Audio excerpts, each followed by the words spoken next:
Yeah, man, I'm a really big lightweight. Like, I get up over 200 pounds sometimes, you know. So the weight cut's always a struggle. So I've been thinking about going up to welterweight for a while, and I think the time's now. You know, the weight just wasn't coming off.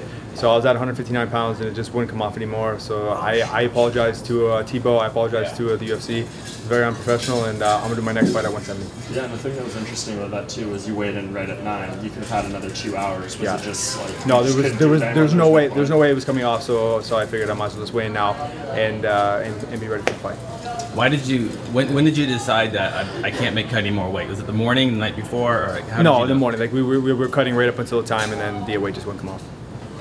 Is that the most difficult cut you've been through so far in your career? Yeah, for sure. It's always a struggle, man. It kills me to make 155. Like even tonight, I'm 180 pounds.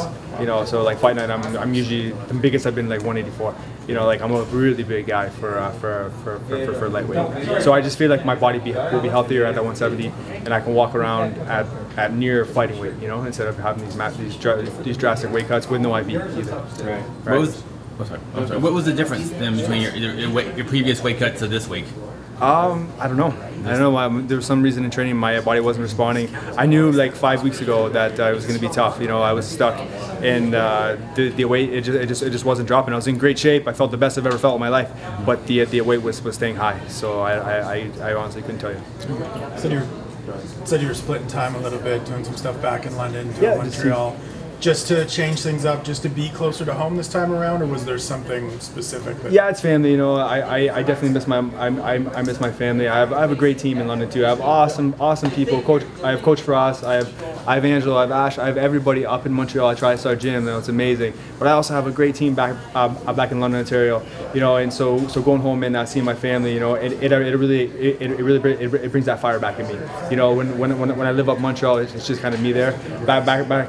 When I'm back home, small town, I have such a huge support system down there. So it's really good for me mentally to be home and to split my time with it. Do you feel like your back was against the wall going into this fight, 2 losses in a row, especially missing weight? Do you feel like if you lost this one, it might be the end of your UFC run? Or yeah, I'm sure it was, but you know, every fight's the most important. It's the most important fight of your life. So I wasn't thinking about that. I was just focused on going in there. I had the best training camp I've ever had. I was like right now, I'm right in my prime. So I have no excuses to not go out there and perform to the best of my abilities, and you guys saw what happened tonight. Yeah, did you expect the fight to go that way, or did you think you'd finish him that quickly? I didn't know I'd finish him that quickly, but I definitely knew that I was coming out there to perform. You know, I could just feel it. You know, in the warm up, everything was flying.